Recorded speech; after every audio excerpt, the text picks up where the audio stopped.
Okay folks, today is a special one because I have for you hopefully a showcase as to just the difference that a 2000 has compared to 871 rated Crazy Porn 1998.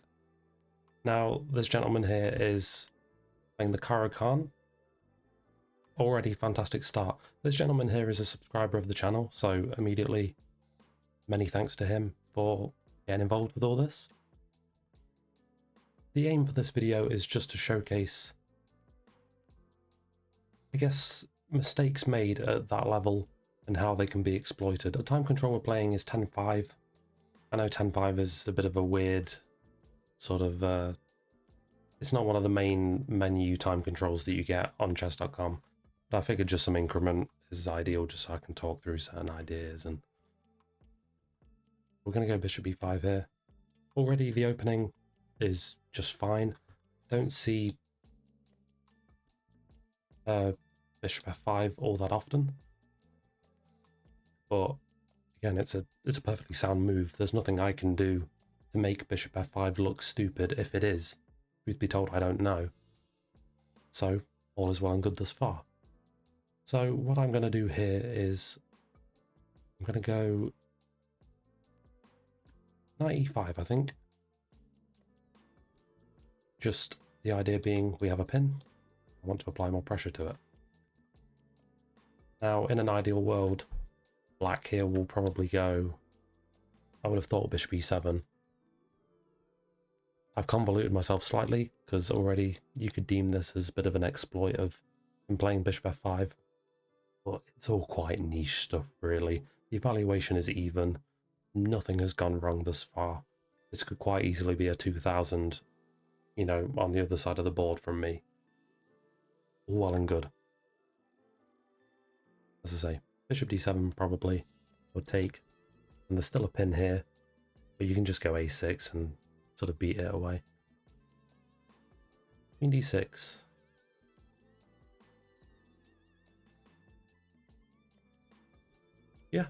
Yeah, that's a fine move. That is a fine move. I could cash in, then obviously this forces me back. Rook gets a bit active here.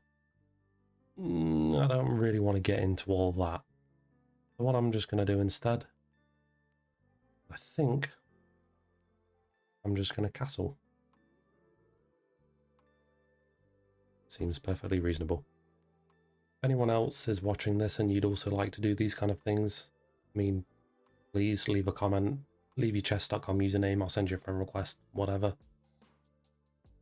Use this as, you know, just a free chess lesson if you find yourself in the hot seat.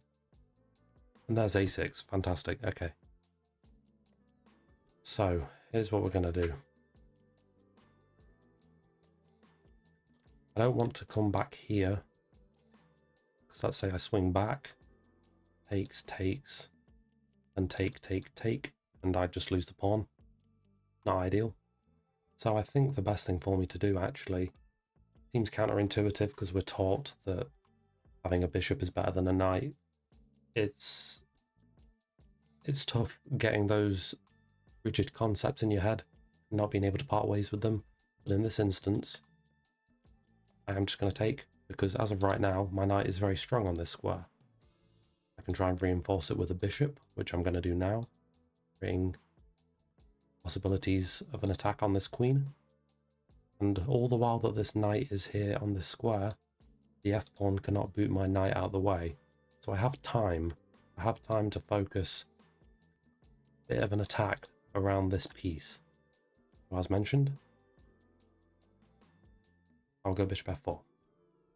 Now I would expect knight h5 in response, in which case I will just go queen h5 and take the knight. Those kind of things happen all the time on this part of the rating ladder. These sort of flank moves, full intention of just hitting the bishop. You know, I drop back, trade it. Fantastic. But always be wary putting your pieces on the edge of the board, because obviously everyone watching this knows control the center is a key idea. So when you play moves like this, what part of the center are you controlling, you know? There has to be a clear-cut plan for you to go and do something like this. Okay. So now e6. Black has called my bluff a little bit, admittedly. Now I could come here, and then after he takes the bishop, I take the rook. That's possible.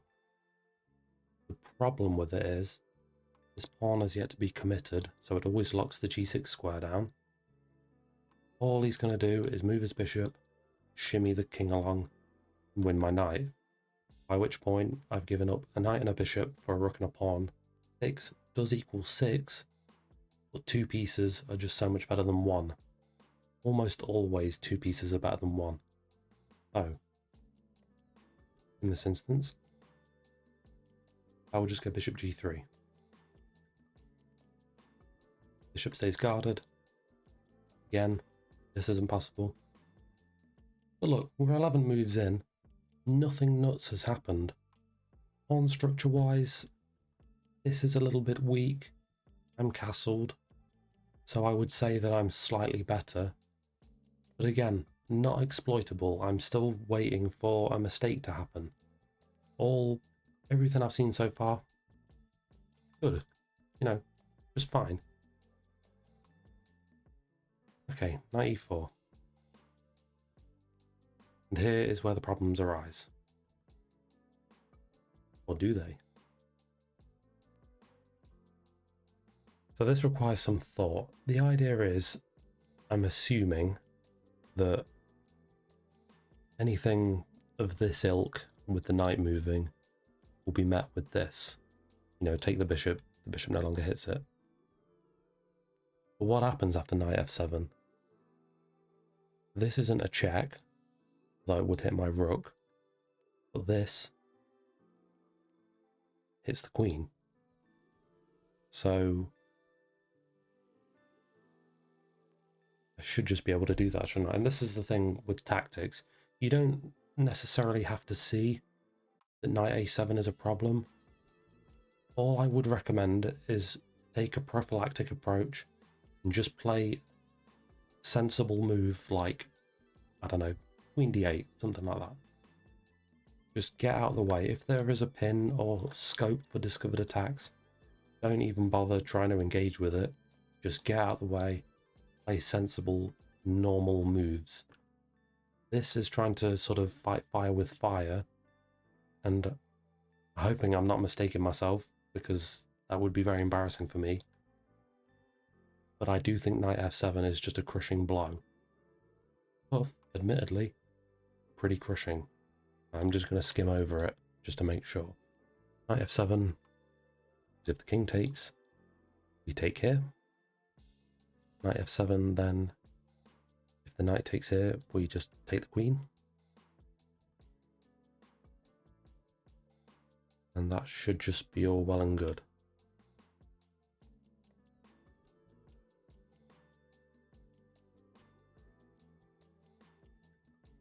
Obviously the ultimate idea of this, let's say queen d7, will take the rook.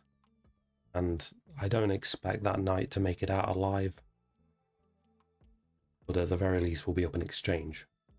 And black won't be able to castle short either. Nor does black want to castle long, because of just how pockety this space is. So black's king gets kind of left in no man's land, which is arguably more important than winning the rook, because we'll just have such good scope to come out and pepper it.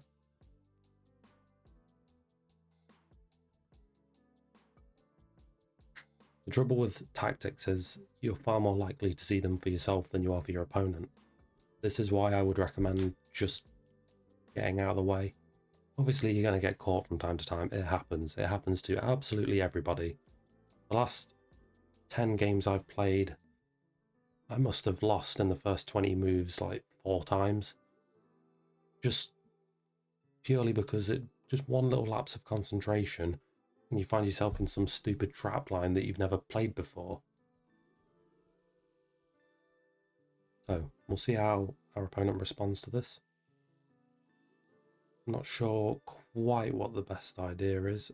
Again, Probably has to be queen d7. Because, I mean, then the queen is pretty well trapped otherwise. Queen e7 is maybe an idea, but you don't really want to trap your dark squared bishop in. You want to get it kind of moving a little bit. If you could come here, then maybe you could put the bishop on d6, something like that. And with the bishop out of the way, you can get your king over to safety over here and gobble the knight up. Okay, queen e7. And don't think there's anything for me to do here other than just cash in on my reward. Always good to pause for, 5 seconds or whatever. Sometimes the best option isn't just gobbling, just throwing yourself into the fire, taking everything straight away. Not always the best response. Okay, so here again, we're faced with a choice. I'll make this instructive as well. HG3 is the safe option. FG3 is the spicy option. HG3 is nice and easy because black can't convincingly capitalize on this file being opened. And with this pawn going more towards the center, gives us good scope for pawn breaks. However, in this scenario, I'm strongly considering FG3. 1, because it opens the rook on this file, of which there is no black pawn, which can help my knight escape. And 2, these dark squares are not very vulnerable, all the while that I have this pawn chain here. The dark square bishop can't come and infiltrate in any way.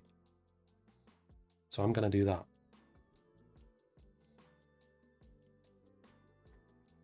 We've got ideas of queen h5 possibly. I'm just trying to get in. Knight will come to d2. I'll put a rook on e1. And we'll just be nice and happy. That is it. Just another shout out to my opponent while he's thinking.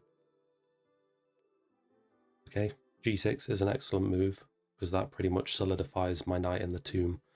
My opponent just came off the back of beating a, I believe, 1040 rated player. So, very commendable. So, what do I want to do about that? I will come on to Desperados shortly, in that this knight will get sacrificed for something, but right now it isn't forced. I don't have to do it just yet. So, either I say g6 is good. What about g4?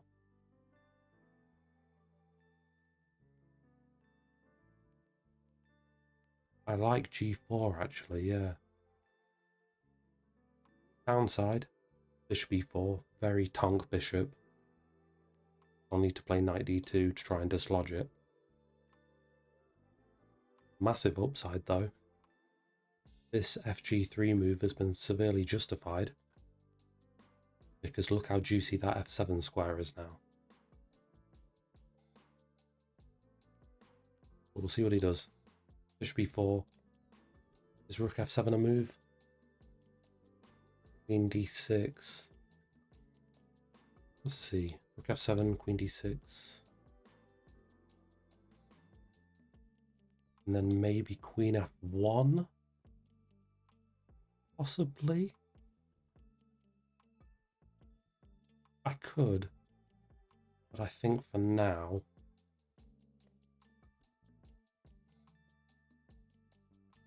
certainly the sensible option is just knight d2. That's just a very normal move.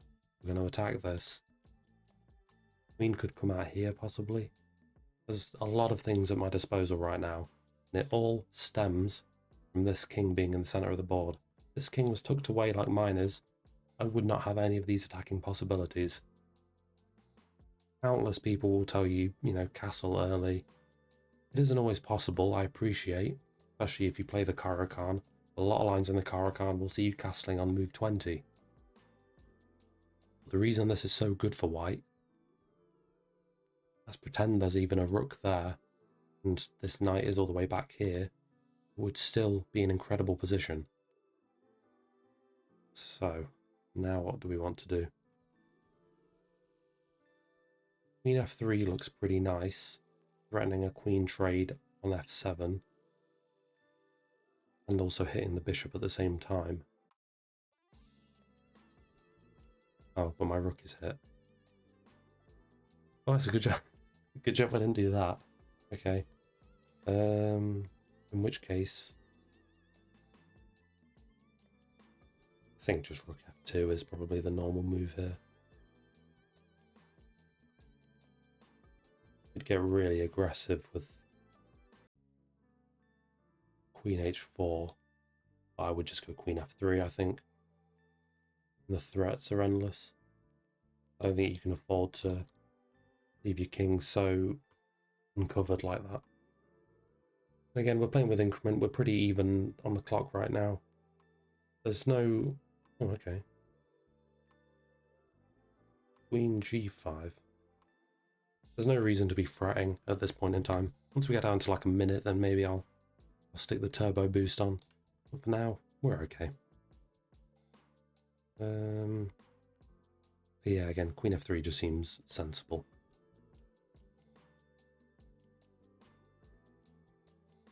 Sensible is what I will do. Again, this knight still sat here. But now we do have an ambition. Try and get him out. So, what can black do now? What black wants to really try and do is make things complicated. One thing you can do, it's all within reason of the game, just play moves really quick. Ordinarily I play 10 and 0, I play 10 and 5 for the purpose of the video, that's fine. But if you just play moves really quick, oftentimes you'll find that your opponent tries to match your tempo. Even if your opponent has double the amount of time that you do, and the position is plus 10 or whatever, your opponent will naturally just try and follow your pace. And in doing so, you can induce a lot of mistakes.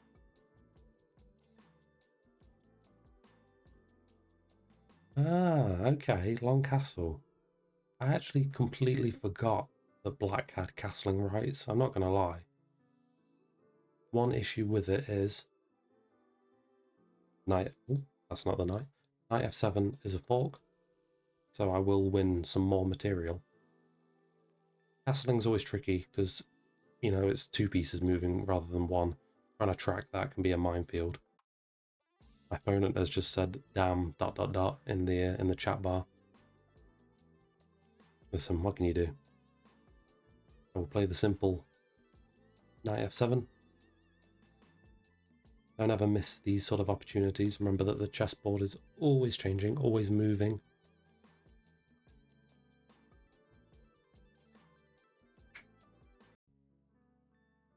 What can be there for one move might not be for the next. Now knight f7. My knight has been cushed away on this nice little square in the corner. It finally comes out and serves a purpose. Obviously you can, you know, keep going with queen e7, take back. Then obviously the bishop will fall as well.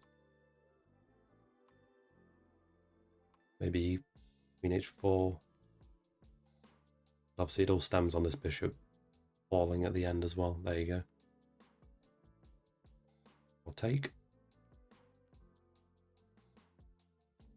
And you don't have to see all that in the future. You can just play the natural moves to lead you into that progression. The natural move there for me was simply to take the rook, quite obviously, because I will go up in exchange. Now I can look at the position and go, well, okay, I want to force a queen trade. I can do that whilst winning a bishop. Just like this.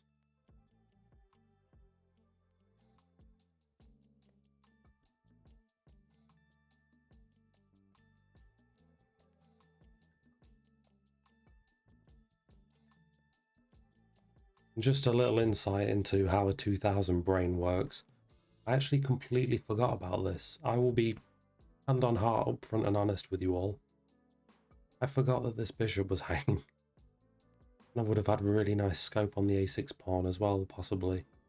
Because if king b7, then, you know, rook f7, all that kind of stuff. I completely forgot that that bishop was hanging. I can't say for certain whether it's I don't think it's better to take. But the fact of the matter is I probably should have seen that and then evaluated it, but I didn't. But okay, anyway. We take. Now up to this point, so we take back. And again, knight for bishop. We're just up 2 rooks. How do you make this easy for yourself? Well, double your rooks. You might go, oh well, oh no, it's hanging. It doesn't matter. We have a knight and a rook. How do you cleanly convert this position? Obviously my opponent, if he had the white pieces here, I have no doubt in my mind that he would be able to convert this position. But a lot of you, 300-400s out there, it becomes just an ungodly bloodbath in these sort of positions. All you've got to do, gobble as many pawns as possible. Let's start pushing now. The only thing you have to watch for is stalemates. That's the only thing. And Black is doing the right things here, putting themselves in a box, surrounding themselves in their own pieces. That can create complications. Closing off their own squares for escape is where issues can arise. So it's my job, almost counterintuitively, to give him breathing room. The knight is hanging, but again, doesn't matter. And there we go, my opponent resigns, as there isn't really any stalemate ideas here. All in all, pretty good game by my opponent, I will say. The opening was played impeccably. I mean, we'll pull up the game review now. I played at a 93.7 to an 82.3% accuracy. Just one blunder, and that just changed it. But all the while, until this point, bishop f4 was actually inaccurate. The position is equal. e6, it didn't like so much after knight g6. I told you guys not to play these sort of things. I suppose the difference is knight g6 guards the bishop. Okay, I missed that. That's my bad. But let this highlight the point. If you're faced with any kind of discoveries, any sort of checks, just play a safe prophylactic move. Just extinguish it. Okay, I missed knight g6. It happens. But here, knight takes f7 is the winning move. And then the conversion from here is pretty clean from here on out. Queen f3. Here. Yeah, queen d3 is... Oh, queen d3 is plus 10.3 eval. So is knight f7. Okay, I won't disparage myself too much. Knight f7. Take, take, take. And then obviously we get to this clean conversion. But as I say, one takeaway for my opponent is just play more...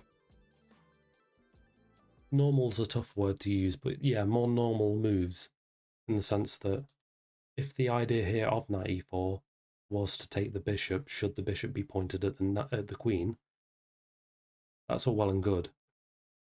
But just moving your queen out the way, especially so it has more mobility and can actually be moved to more useful squares, that will stand you in much better stead. But you spend less time calculating as well, and that's the key thing. Rather than looking whether knight e4 is possible and can be done, when it doesn't actually gain you any advantage in doing so, you just move out the way in 2 seconds, you can start to build a real good time advantage. But again, thank you so much to my opponent here for playing along. If anyone watching this does want to be in the same position, just leave a comment, leave your oh my word, I got my words out, chess.com username down below. Yeah, thank you all for watching.